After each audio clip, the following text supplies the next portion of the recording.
Hare Krishna.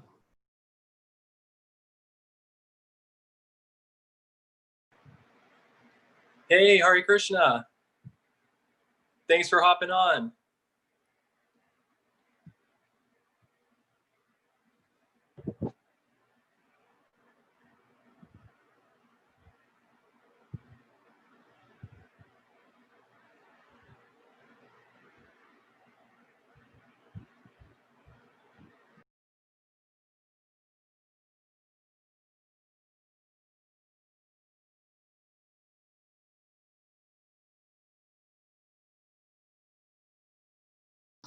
Damodar, we can't hear you. Damodar, you're muted. Oh, can you hear me now? Like you're sitting next to me. Okay, good. Nice. So we have a couple of minutes until Tukaram is hopping on. So I see a couple of familiar faces on here. I see Acharya. I hear Harisham. I see Adam. So how about for the next couple minutes, why don't we kind of like whoever wants to, if they want to share where they're from. And I know it's been kind of lame being stuck and not being able to travel so much. So I want to ask a question, which is, if you could travel anywhere in the world right now, where would it be and why? So Harisham, I heard you just a minute ago. Do you want to tell us where you're from, and if you could go anywhere in the world, where would it be and why? Well, if I could go anywhere, the answer to that'd be London. And the answer to why is a little personal. Sweet. But your camera, Harisham. Oh, sorry. It's really hot in Chicago, and I'm not wearing a shirt, so I was a little embarrassed. Is it okay if I just stay off? Anyways, I know everyone online. I was thinking about going with a shirt too. Yeah, everyone knows what I look like. They don't need to see me. I'm from India. I grew up in Africa. I was a monk for 6.5 years. I run a center in Chicago where we teach meditation and spirituality and yoga. And I'm very happy to be here tonight. And I can't wait to hear Tukaram talk about what he's going to talk about. He's just, he's going to be amazing. Nice. We're excited too. Let's see. And then I heard Acharya Nishta Prabhu on the call. Do you want to tell us maybe where you're from, and if you could go anywhere in the world right now, where would it be and why? Thank you, Prabhu. This is a good question. Just before I answer that, I'll just give a little background. I talked with Tukaram about our topic, and there's a lot of turmoil in the world based on our identification, how we identify ourselves. So I'm excited for the topic tonight because it's extremely relevant. And there's a lot of dialogue about racism and who you are, where you're from. So even just recently, I got into a discussion with someone about, an American. When we hear American, what do we think of? What type of nationality? What type of ethnicity? So before I get into your question, I just want to, kind of share my expectation and the kind of relevance of tonight's topic, that Tukaram Prabhu is going to be kind of opening our eyes to these self-concepts that we have. What are they based on, and how actually substantial are they? So that being said, I grew up in Maryland, and I'm now living in Chicago. If I could go anywhere in the world, ooh, that's tough. I'm here in America, but my heart is always in India because it's a very spiritual place. Yeah. But you have so many other nice participants here. Why don't we hear from someone else? Well, let's see here. Does anyone else want to unmute themselves and say their name, where they're from, and if they could go anywhere in the world, where would it be and why? By the way, Tukaram Prabhu has arrived. He's now with us. We want to welcome him. And Tukaram is here. You can take it from there, Damodar. Great. let's do one. Let's just do one more so we can round it out to a nice even 3. If there's one more person that would like to be brave.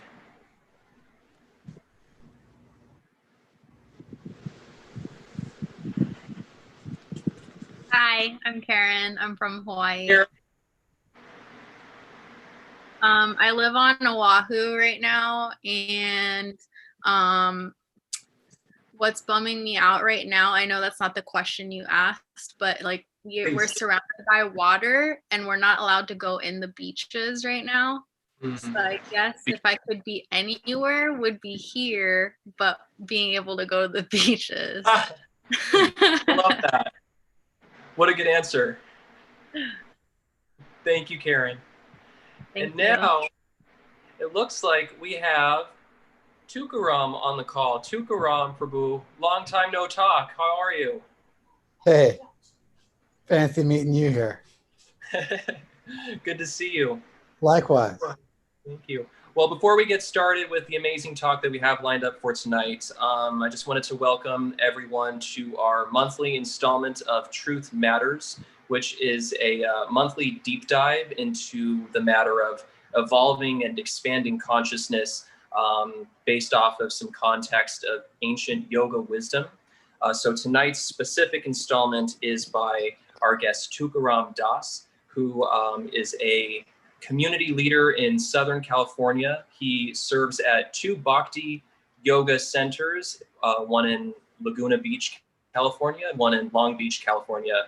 And he also, I dare say, he runs one of the best vegan restaurants that I've ever been to, and I've been to many, in downtown Long Beach called Ahimsa Vegan Cafe. So if you're ever in Long Beach, please check it out.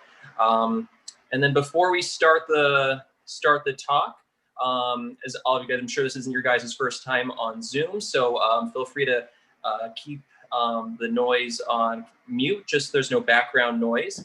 And then the nice thing about Zoom is, as opposed to a regular class where you'd have to wait till the end to raise your hand and ask a question, you can put any question or comment or reflection in the chat box here. And then at the end of the talk, then we can address some of those, or if you like, at the very end, you also have an opportunity to unmute yourself and ask Tukaram a question directly.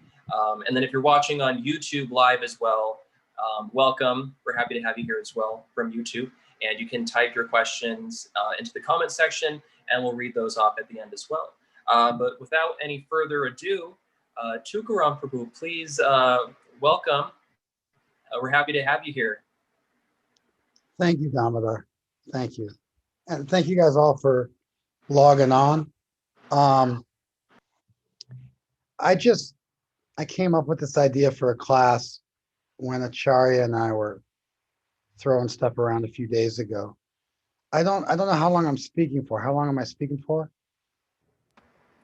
Our talks usually go on for about 40 minutes or so, and then however long for questions, usually about 15. We can go on a little bit longer if you like, though.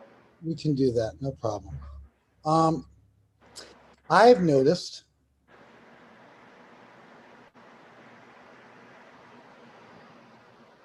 I'm assuming that you guys are familiar with the term ethics.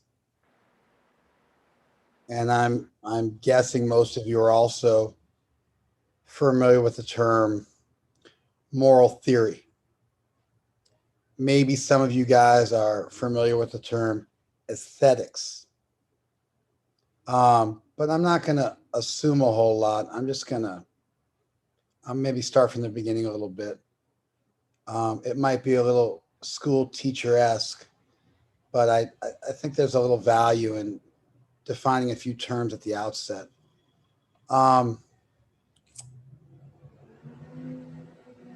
Ethics and moral theory are really synonyms for the same thing. And if you wanted to distill it down for a layperson, hey, son, I'm giving a class. I got my 18-year-old who somehow or other thinks he's like the only person in existence. Okay. Really, if you want to break down what a moral theory is, It's an idea about what's valuable.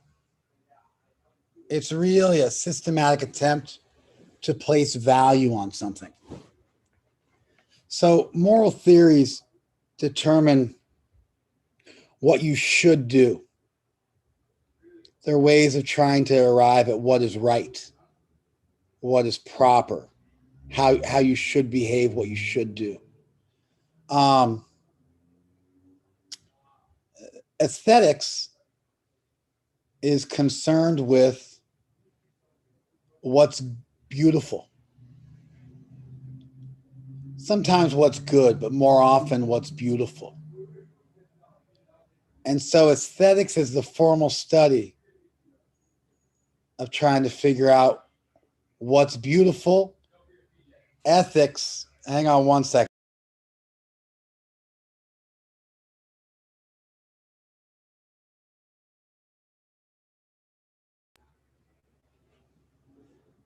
That was me telling my son just to straight shut up really loud because he was so filled with the sound of his own voice. He couldn't like.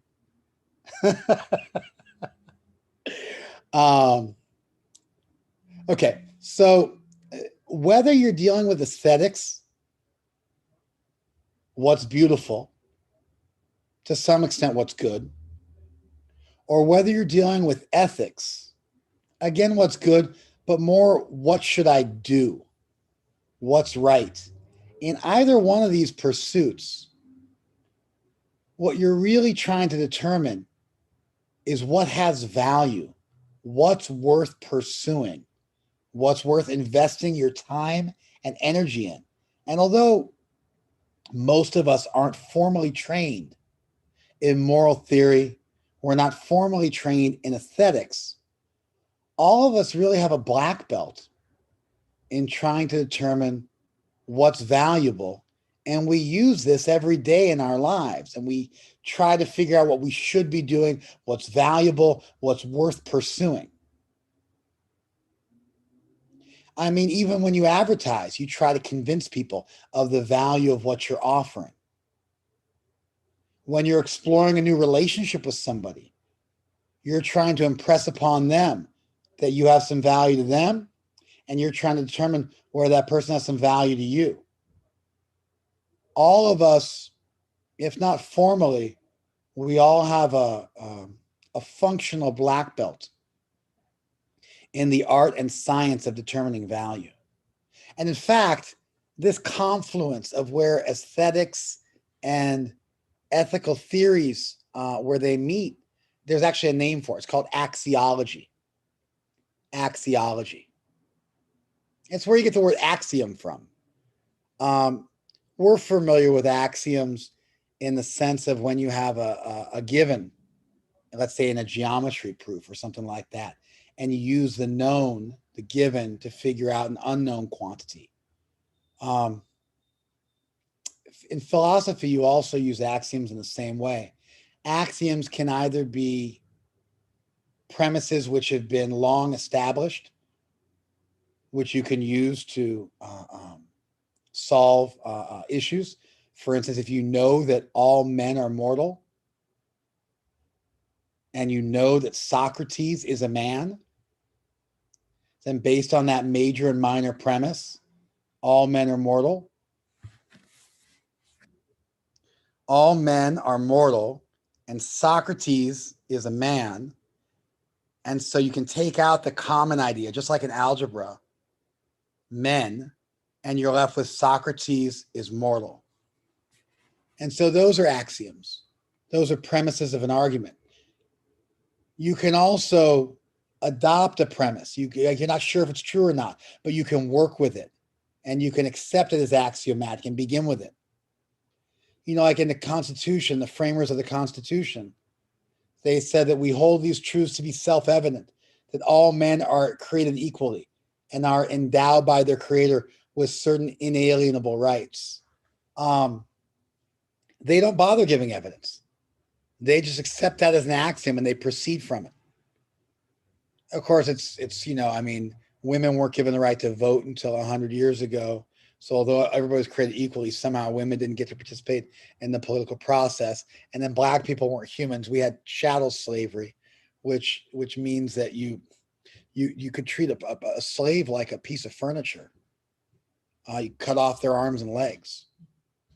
Chattel slavery, one part of the horrific history of the United States.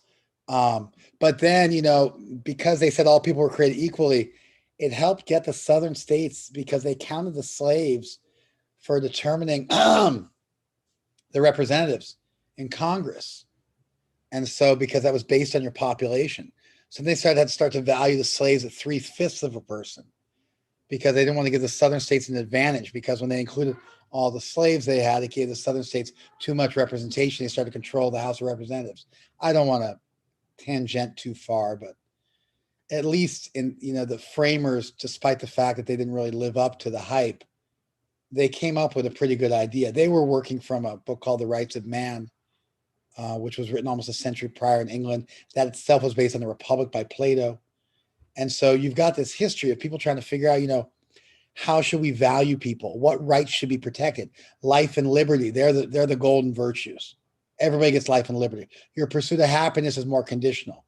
As long as your pursuit of happiness doesn't conflict with the life and liberty of somebody else, you get it. But when your pursuit of happiness gets in the way of other people's life and liberty, then we're allowed to take away your liberty in the form of imprisonment, and potentially, even if you're in a state which has death penalty, we're able to take away your right to life. These are all different ways in which the government, individuals starting relationships, deciding what you're going to eat for dinner, advertising, we're all doing the same thing. We're constantly trying to determine value and see what's worth our time and what's worth our energy. Marcus Aurelius is a famous Roman statesman who was also a philosopher. He said, in most matters, you should just not have an opinion. Somehow we all feel obliged to have opinions on everything, but you can also, one way to exercise your freedom is to decide, what? I don't know enough. I'm not interested enough about that. I'm going to let you do your thing and not form an opinion. And that's even a value. That's the value in, in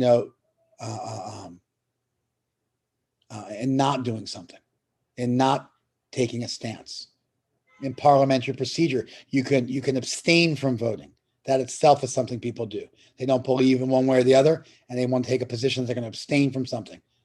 So all this is known as axiology. It's the study of value. It's how human beings arrive at what's valuable. And to give you an idea of how this works, I'm assuming most of you are vegan. I'm just taking a guess by looking at your bright and shining faces. I'm not going to call anybody out or make a big scene, but that's my guess. Most of you guys are plant-based. I got a couple of thumbs up, they just you can't not be known. You gotta be like, yes, even you gotta ask me, I'm still going to put myself out there. Let's say you want to convince somebody they should be a vegan. You were to say to them,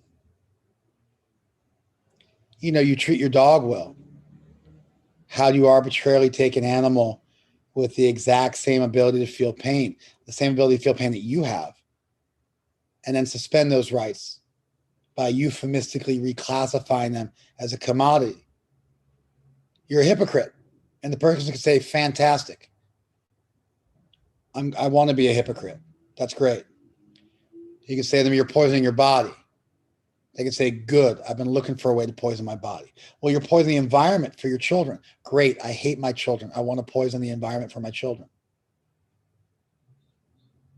Well, you're more likely to have antisocial personality disorder if you visit pain and suffering upon non-human entities. Great, I've been looking for a way to become non-empathetic and get lessen my capacity for empathy. And so if I can eat meat and do that, that's wonderful.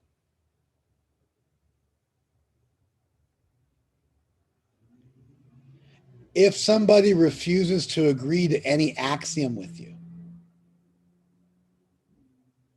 if they refuse to give you anything that you guys can agree upon, you can never win an argument with them. They can acknowledge they're a hypocrite, they're violent, they're criminal, they're antisocial, and everything else under the sun. And they can just flip it on you by saying, yeah, those things which you assume I'm going to value, which is why you use those things when you're making an argument, I just refuse to accept them.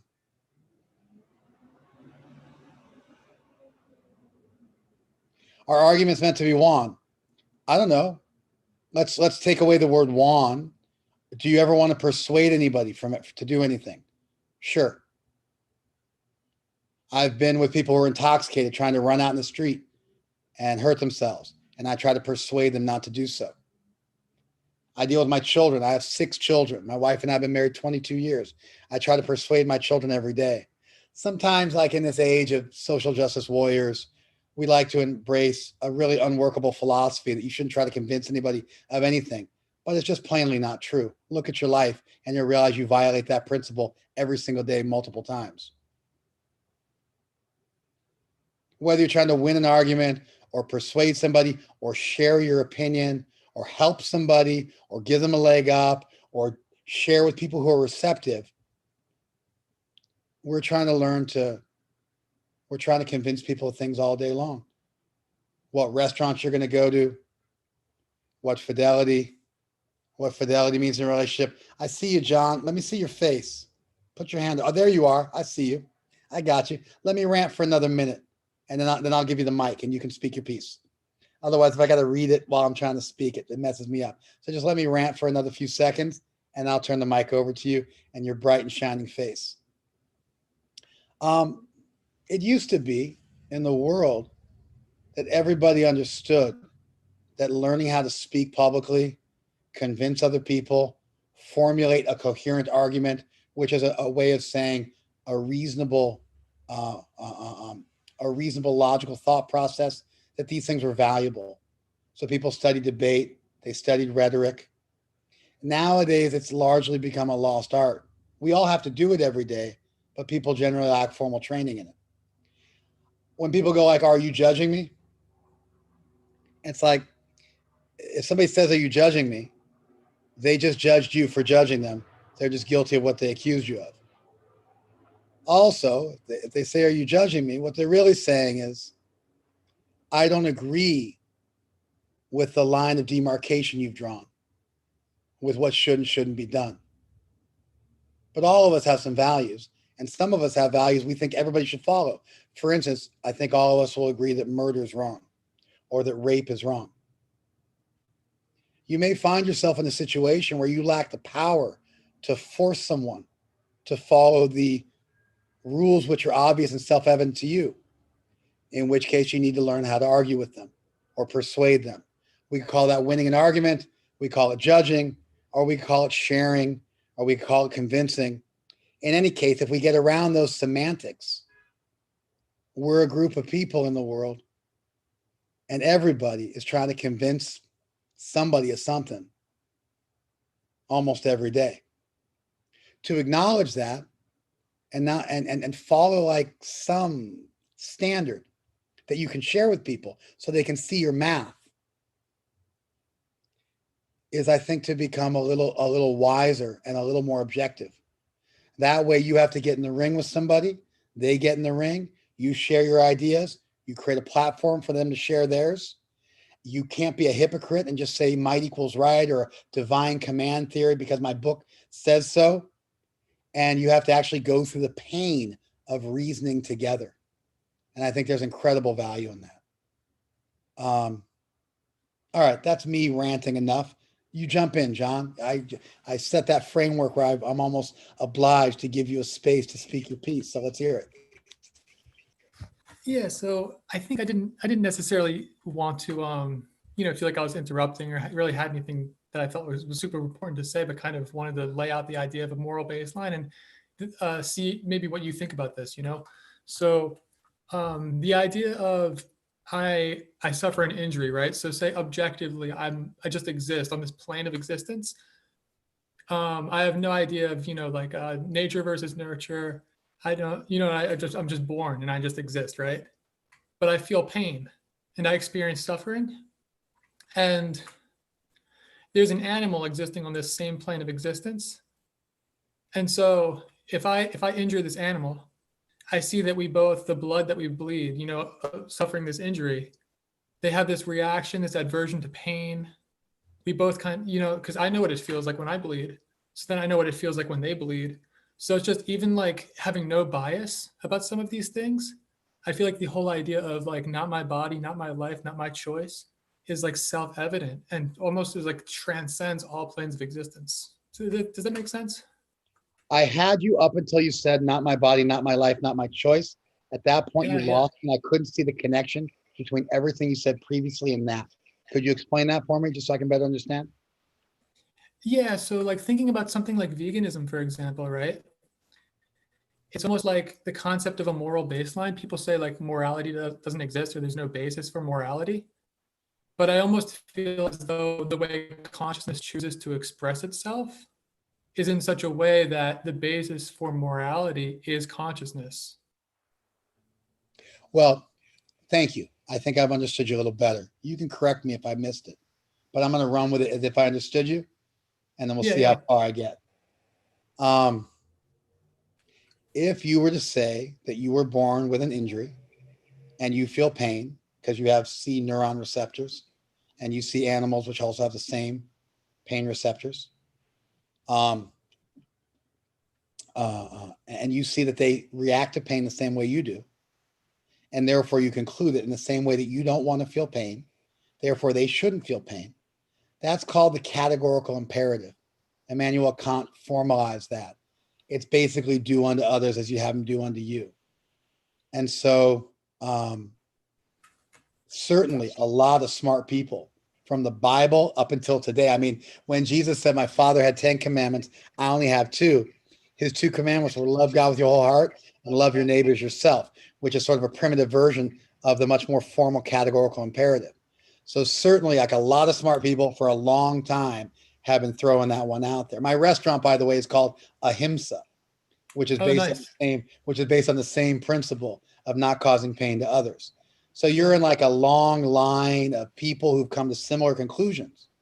However, at the risk of repeating myself, I could simply respond to you and say, but I like causing pain.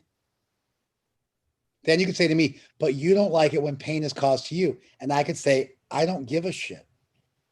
Yes, I don't like pain caused to me, and I like causing pain to you. And I'm looking at you. You look a little skinnier than me, John. I also have a brown belt in Brazilian Jiu-Jitsu. I'm pretty sure I can kill you. I'm pretty sure I can kill you with my bare hands in like no time flat. And I'm stronger than you. So I don't like pain when pain's caused to me, but I like causing pain to you. And therefore I can cause pain to you, and I'm going to do that. So when you talk about a moral baseline, what you did there was you introduced an axiomatic principle. You said you shouldn't cause pain to other people if you don't like it for yourself. And the point I was making was that we're all doing that all the time. Sometimes we don't notice we're doing that. Sometimes we just do it like you did it. And it's like, it's so ingrained that even though I formally spelled out how we're all doing that and gave the exact example I gave, maybe not with the same bells and whistles, about how somebody could challenge that baseline, you didn't notice it because it's just systemic for you. And so axiology and a look at morality and a look at ethics is when you start to think, why do I believe what I believe? And how do I go about interacting with somebody who doesn't believe that? And how can I structure an argument not to win, but to share my values, my deeply held values with that person? And if somebody refuses to find any common ground with you, you get nowhere real fast. I mean, even now, right now, I haven't said it, but if we want to get really formal, I am assuming you speak English. I'm assuming you speak English in the same way I do. If I didn't assume that, this conversation would be way slower. And like, we'd have to get way more meticulous. And so at every step of human communication, we're introducing axioms, we're introducing ideas, and other people are valuing them, challenging them, or going along with them. And that's how we move forward in this world. So I fully agree with your categorical imperative. I think it's a great platform to go from.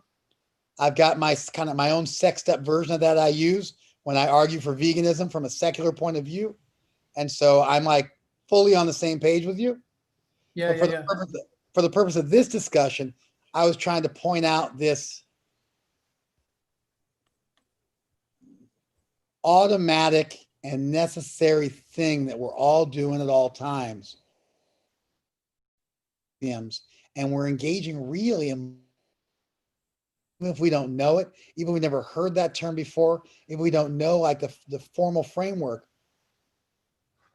It says my internet connection's unstable. Can you guys still hear me? All right. Does that make sense, John?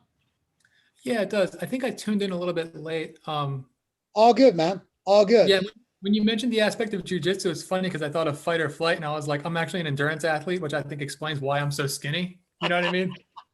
And so I was thinking about I'd have to get you in a room. I'd have to get you in the room, right? exactly. Yeah, if you could catch me first, right? I mean, for all I know, you hit me with like an overhand right. You dropped me. I mean, who knows? I box too, but who knows? I was just using that to really drive the point home of like what we're dealing with in the world. Might versus like might equals right.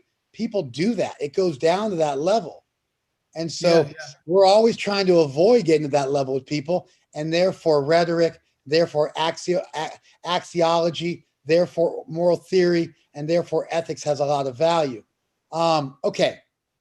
So should I get back to I see there's like a bunch of things coming down. Let me see what I'm dealing with.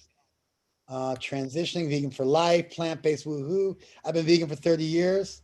I'm on it with you. Okay. All right. I'm just going to jump back into my thing right now. And thank you, John, for engaging with me. Thank you very much. I really appreciate it. I appreciate you being on the call, and I appreciate you like coming out and engaging with me. Thank you.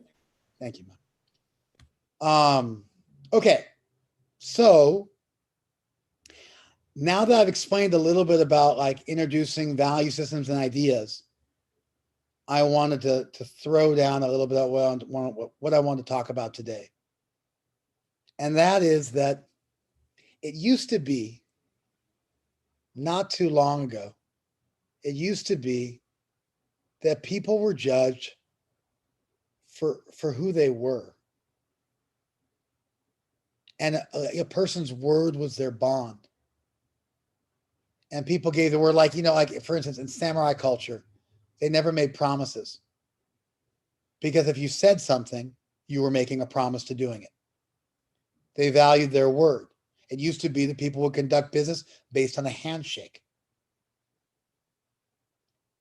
And so who somebody was, that they had integrity, that they lived by their value system, that they did the right thing and lived according to their values, whatever those might be, even when the doors were closed and nobody was watching.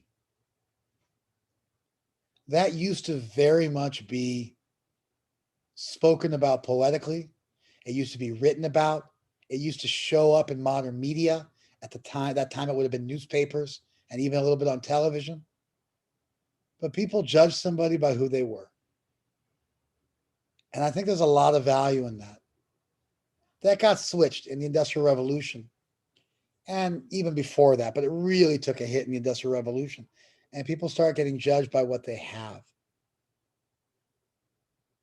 I mean, this is even there with the Puritans. When the Puritans came to this country, they were trying to figure out who was saved, and they came up with something called prosperity theology, which was the person who was saved was the person who was richest in the room. And so you knew you had God's favor if you were rich. That was there with the Puritans, and it continued on to modern day televangelism, with people saying, I prayed to so and so, and I won the lottery or whatever it might be. We made a shift somewhere along the line from who you are to what you have. I've spent my adult life trying to, above all else, have integrity. I've taken lifelong vows that I've kept for over 30 years of monogamy or celibacy, of sobriety, of veganism, of not gambling. I pray for 2 hours a day, 7 days a week, and have for the last 30 years. My heroes are all people of the utmost integrity, people who live according to their values. And above all things, more than being a father, more than being a husband, more than being anything, I try to have integrity. It's my passion in this lifetime. I try to live up to my value system. I spend time thinking about what's right and what I should be doing, and I spend the rest of my time trying to do that. The big, sexy, tantalizing surrogate for that is accumulating things. And even when Damodar introduced me, he said, I own a vegan restaurant and I run a couple of temples. And he forgot to mention I run an organic farm. Like almost like interruption. I was like, I run an organic farm too, man. And an animal sanctuary. That's the haves competing with what you are. And that struggle is real. Not giving up what you are for what you might be able to have.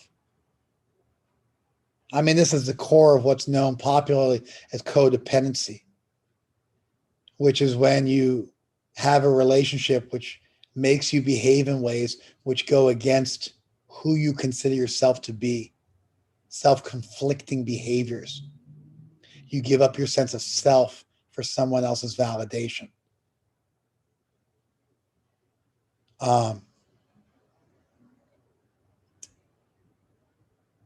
There was a shift that was made. And this is the big struggle in life. Moving from what you have to what you are. Not giving up what you are for what you might be able to have. And then I've noticed recently,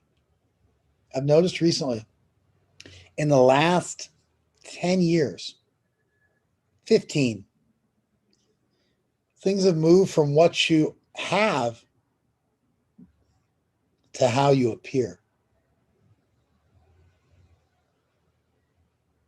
And people spend an inordinate and ever increasing amount of time looking good online,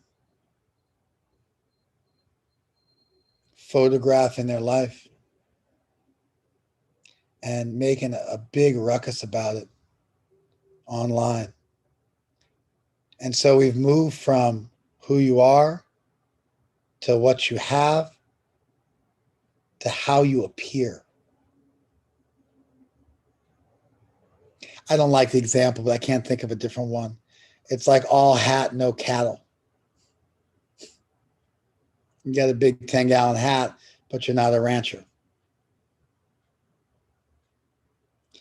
And so, yeah, we should go for substance over form. If I was gonna say it, but 100%, John, I would say we should look for substance over form.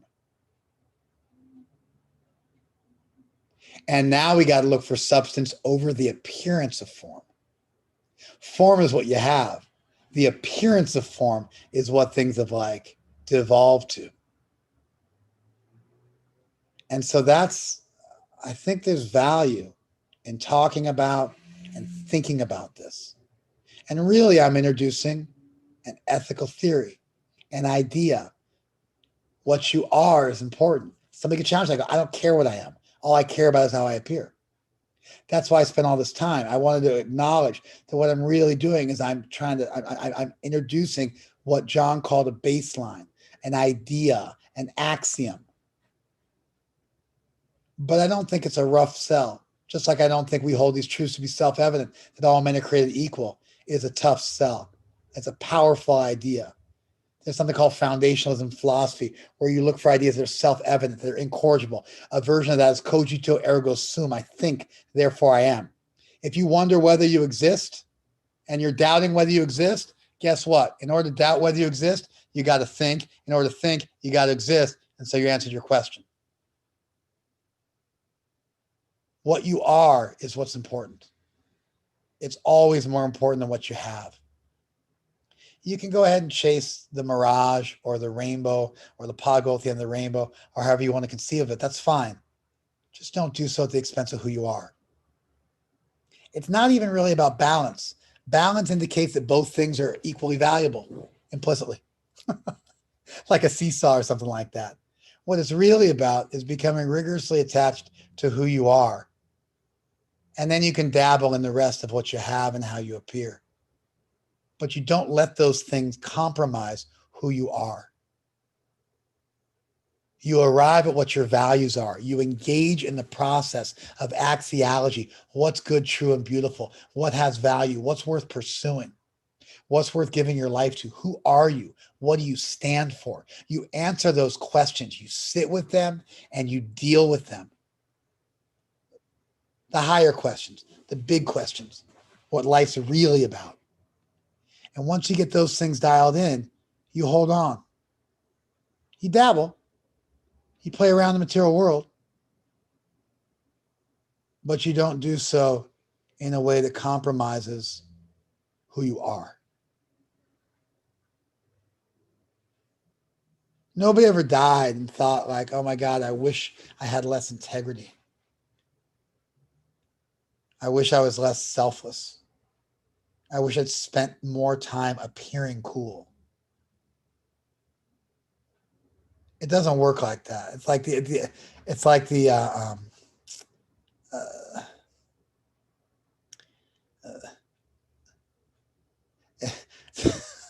idea that accumulating things. I mean, if it's been disproven by positive psychology over the basic necessities of life, accumulating more does not make you happier. They've tested almost 50 million people at this point with positive psychology in the last 22 years since its inception. And it's been demonstrated the world over on every continent that living for a higher purpose is what makes people happy. But it's one of the most enduring illusions. If I just get this, if I just get this validation, if I just get this accolade, if I just get this money, if I just get this person to like me, then I'll be happy. It's one of the most enduring and one of the most disproven theories in existence. And so I'm trying to convince you guys of something. I'm doing what I said everybody's doing all the time. I've got my shingle out and I'm preaching up a storm and standing on my soapbox. And I'm saying that what's valuable in life is who you are and behaving with integrity. Obviously, what that consists of is a much larger conversation and may even be very personal. And even though we may be able to agree on certain things that everybody should do, there might be a lot more. They're highly individual. But we should have that conversation, those discussions with ourselves and others. We should really become black belts in the art and science of figuring out what's valuable. And then we should spend our lives pursuing that and living up to it. That's a life worth living. Don't get seduced by the idea that what you have is going to make up for who you are. And definitely don't get seduced by the idea that how you appear in this world and how you signal is in any way, shape, or form a stand-in for who you are. It's like 2 steps removed from reality. All right, that's it. I'll jump off my soapbox. Maybe we can make the screen bigger. Let's see what we got here. I got Srinath.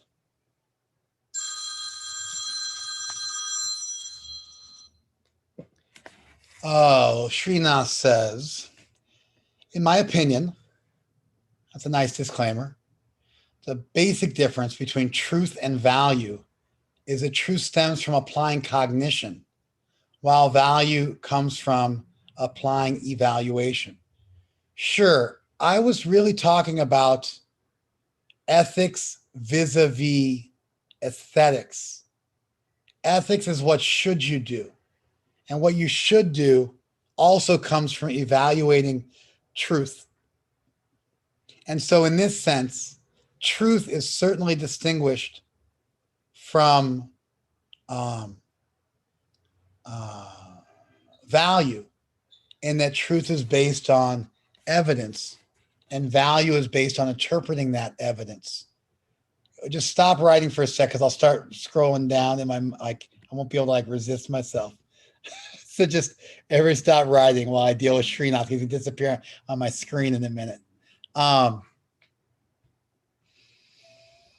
So certainly truth is based on evidence, and value is based on evaluation. And value has two forms. It has the aesthetic form, what's beautiful, and it has the ethical form, what is right. And so when I was discussing this, I was making a distinction between what is right and what is beautiful, because both these things make up like our quest in life. And so I was pointing out that both of those things are axiological in that they're assigning value to things. And so you go to move from what is to what you should do. That's the metaphysical jump that's there in both aesthetics as well as in ethics. And they can both be contrasted to the pursuit of truth. And obviously they overlap and they're related. Okay, that's my response to Srinath. And then we got, if one good deed is not enough to redeem a person for a lifetime, then why is one bad deed enough to punish them for a lifetime? That's kind of like a weird false dichotomy. I don't subscribe that one bad deed is enough to ruin somebody for a lifetime. So I don't subscribe to that idea. I don't believe that anybody is ruined forever or even for one lifetime. I believe that people can grow and learn. So I don't buy into the false dichotomy or whatever that was, that one good deed's not enough. And maybe one good deed is enough. Maybe one bad deed's not enough. It's usually kind of like more like what you're working towards and what you spend your time doing. And I think it's more a war of attrition. And I think the long game and the tortoise is a better play than that fast fix it in a minute. Shallow people want to fix everything in a minute. Deep people, they change. And so you could go ahead and watch them for the rest of their life because they change and become better. Their remorse is real. Their redemption is real. And so the more time passes, the more that you're going to see that in them. That quick fix, like, let's fix it now. Let's like get back together right now in this minute. Let's like solve it. What can I say to you right now to fix things? That's usually indicative that the same problem is going to be repeating itself. That's my somewhat contrarian response to ISKCON Chicago, whoever that is. Let me keep rolling here. How do you stay accountable as you try to live with higher values? By embracing the idea that your integrity is what you value. By adopting the idea, Harisham, that it doesn't matter if people are watching you. You have to just really embrace this idea that, like, I want to have integrity for myself, irrespective of everything else. This is who I am.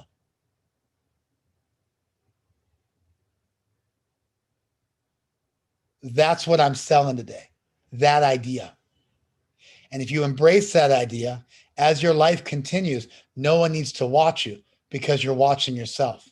And you're going to naturally get better and better. And you're going to be receptive and you're going to grow because you changed foundationally the way you looked at the world. And you've moved from what you have and how you appear and the validation you get to what you are. And that stays with you forever in all circumstances.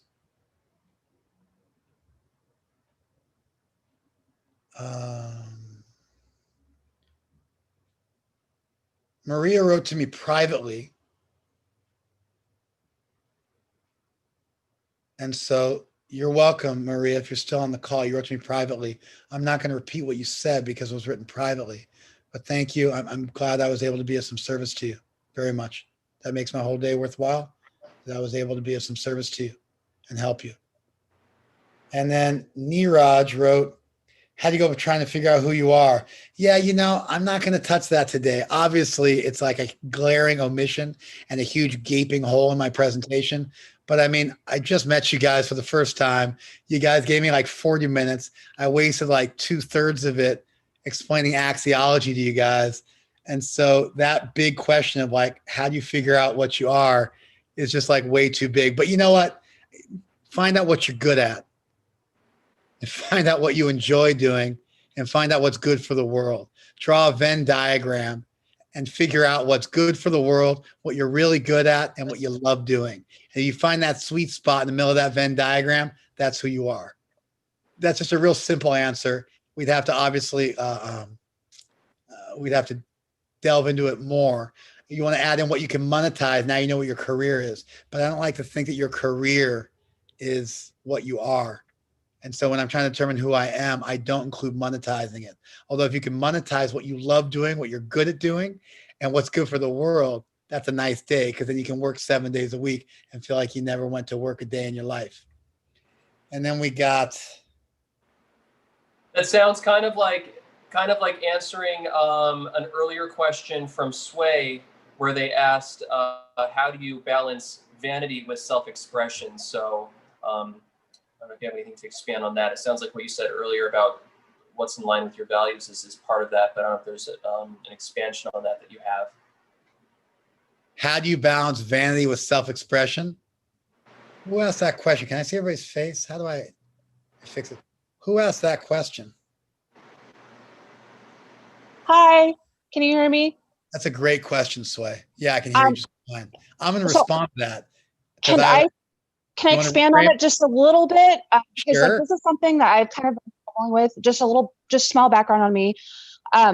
I went to Aveda for beauty, and I was in the beauty industry. I was a makeup artist, and I found that people weren't living by what I thought the Aveda culture was supposed to be about. So like I quit, and this is when I had like my awakening.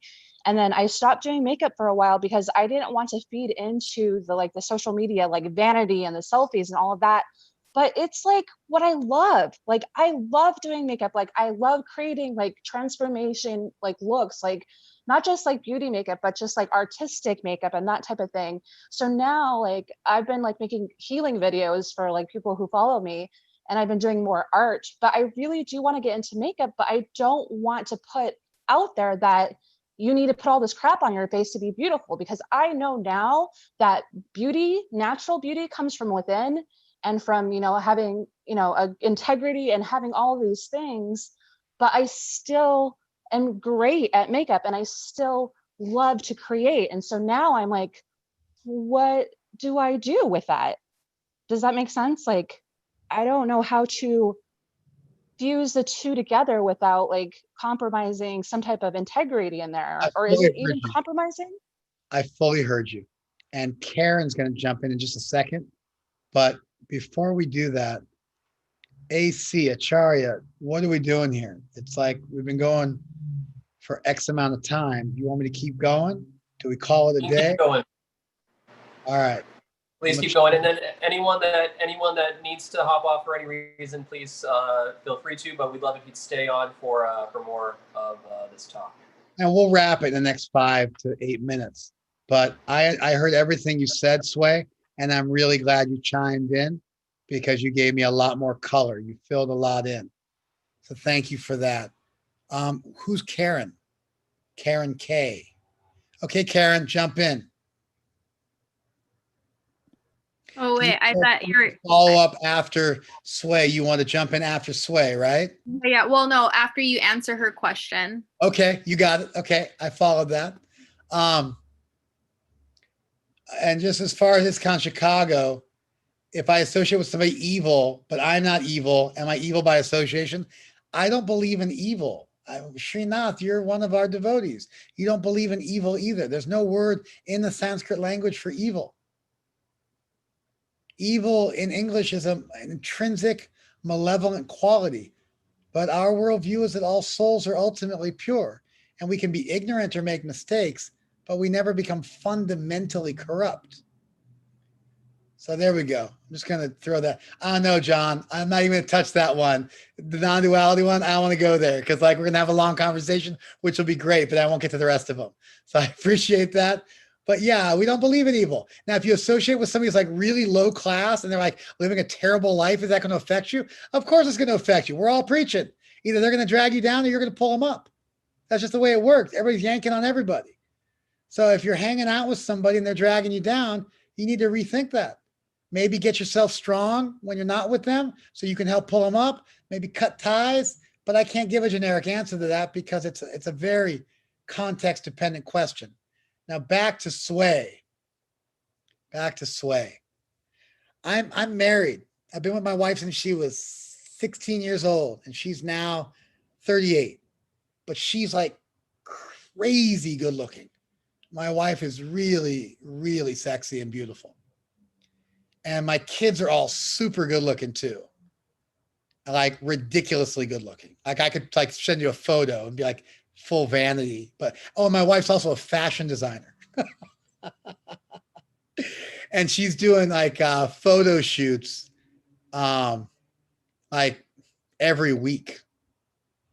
And my daughter, who's 14, is already working as a model. And so, and like it paid $100 an hour for like modeling. And so, like just locally, like we're not even like, we don't have like there's no, so here's my answer. As somebody who's in the same scene, like I'm hanging with makeup artists like 3 times a week, because my wife's always got like full on makeup artists coming down to do collabs with her on whatever she's working on. Did I pique your curiosity, by the way? Yeah. All right. And so, you should go ahead and enjoy your vanity and celebrate your body and like make the world a more beautiful place. No problem. Until it starts to affect who you are. There's a line where getting too involved in this world and things in this world starts to really erode away at who you fundamentally are. There's a line there. You follow? I can't fully flesh out for you where that line is, and that line will probably change as your life changes.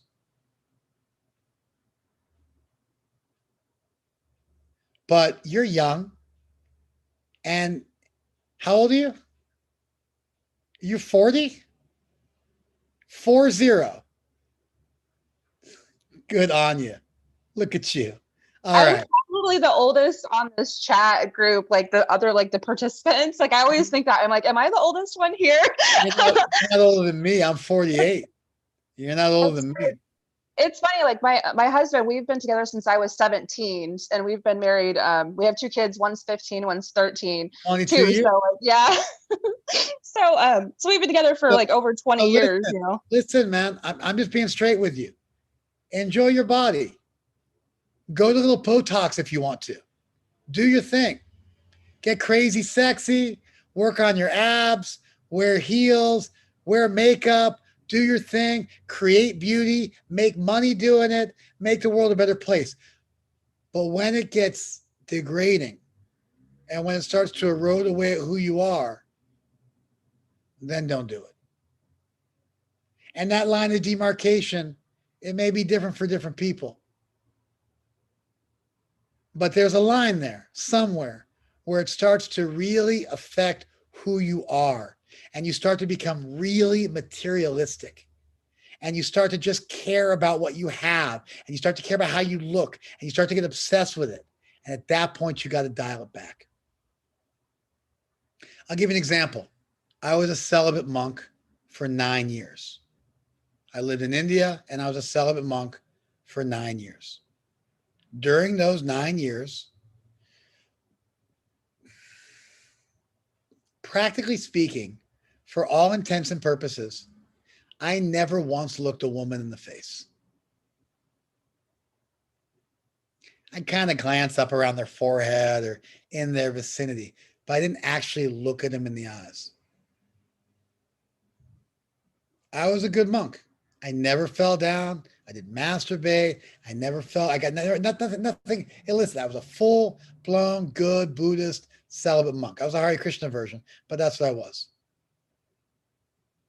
I would go out on the streets sometimes to meet people and talk to them about spiritual life. I would never approach pretty young girls.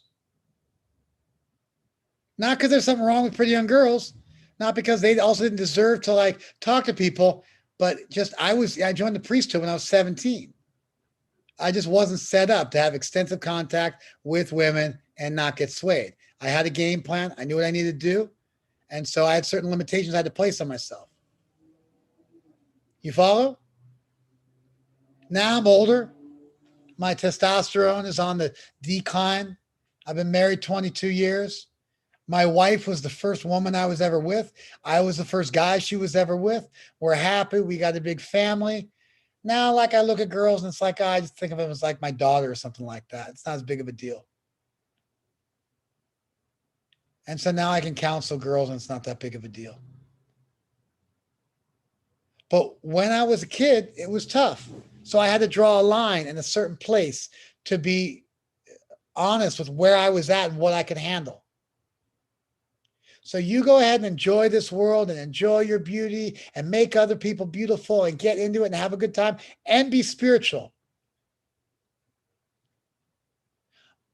But when I didn't think that you could be both. And that's why, like, I've been struggling so hard. Listen to me. But when you start to become materialistic and you start to become vain and you start to care more about form over substance and starts to erode away at your sense of self, then you got to start to nip and tuck your involvement in the material world. And I think that's where I have been in the past before. Like I kind of found like my spirituality, and I just didn't know if if I went back to it, if that would like happen again. And it might. I trust you. It might.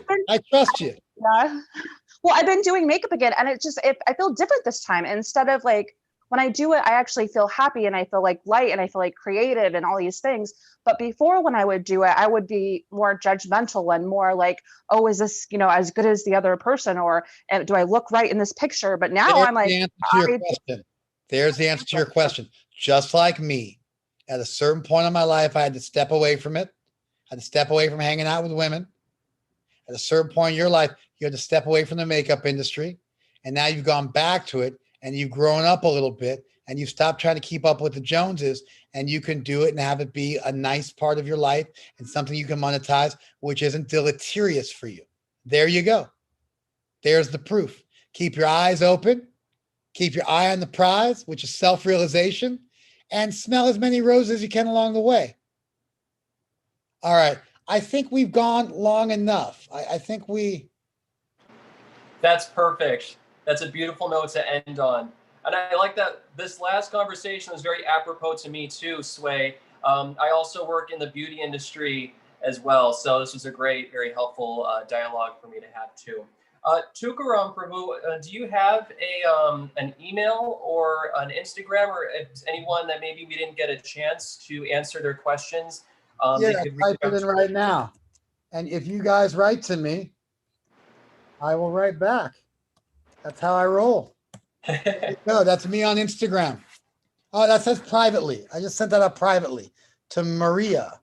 So how do I do it to everybody? There we go, everyone. You got it? Let me just copy and paste here. Boom.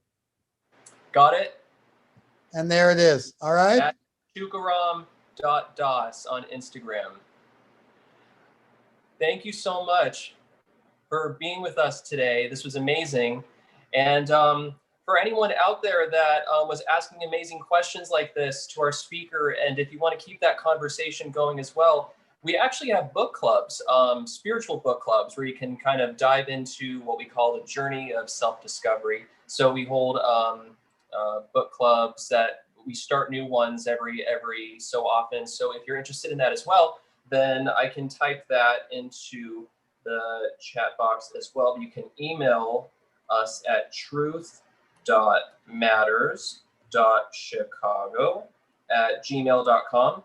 And just let us know if you're interested, and we can hook you up with that as well. But thank you guys so much for being with us today, especially if we're not on video now, we can go on video for a quick second and give a big wave to Tukaram for being with us tonight. Haribo. Thank you so much, guys. Thank you, guys. Thank you. Have a great night.